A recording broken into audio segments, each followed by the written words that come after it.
Hi, I'm Becky Lyons. Welcome to Jesus Speaks in the Book of Mormon and in Dreams. Today we are reading 3rd Nephi chapter 6. We only have just 5 more chapters until 3rd Nephi 11, when Jesus Christ comes to visit the Nephites and he descends and comes down in a pillar of light, and they get to feel the nail prints in his hands and his feet and his side, and they get to meet Jesus Christ and hug him and kiss him. I can't wait. I don't know about you, but I'm so excited to meet Jesus when he comes. Let's go ahead and start. The Nephites prosper. Pride, wealth, and class distinctions arise. The church is rent with dissensions. Satan leads the people in open rebellion. Many prophets cry repentance, and they are slain and killed. Their murderers conspire to take over the government, just kind of like right now. So it's always so, I love when we are reading all these chapters, and everything that happens in these chapters is it's always what's going on. Like what we read in Come Follow Me, it's always what's going on right in the world. I mean, it just parallels so perfectly. It's uncanny. It's so cool how the Book of Mormon is a blueprint for our lives, and how it just parallels everything happening now in the world. Now it came to pass, the people of the Nephites did all return to their own lands. In the 26th year, every man with his family, his flocks, his herds, his horses, his cattle, and all things whatsoever did belong unto them. It came to pass that they had not eaten up all their provisions.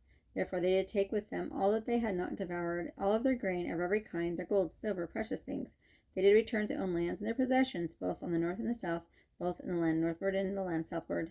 They granted unto those robbers who had entered into a covenant with them to keep peace of the land, who were desirous to remain Lamanites' lands according to their numbers, that they might have their labors wherewith to subsist on, and thus they did establish peace in all the land. So there were Gadianton robbers who entered into a covenant to keep peace and not to kill and to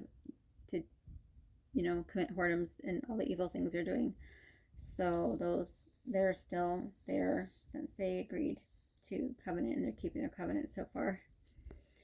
And then they began again to prosper and wax great again. And the 26th and 7th year passed away, and there was also great order in the land. They had formed their laws according to equity and to justice. Now there's nothing in all of the land to hinder the people from prospering continually, except they should fall into transgressions. Now it was Giddoni and the judge Laconius, and those who had been appointed leaders, who had established this great peace in all the land. It came to pass, there were many cities built anew, and there were many old cities repaired, and there were many highways cast up, and many roads made, which led from city to city, and which led from land to land, and from place to place. And thus passed away the 28th year, and the people had continual peace.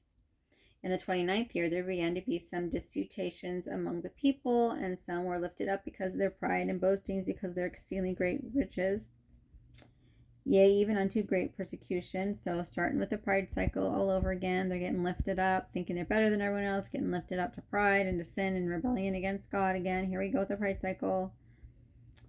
11, for there are many merchants in the land, and also many lawyers and many officers, and the people began to be distinguished by their ranks according to their riches in their churches for learning. Yea, some are ignorant,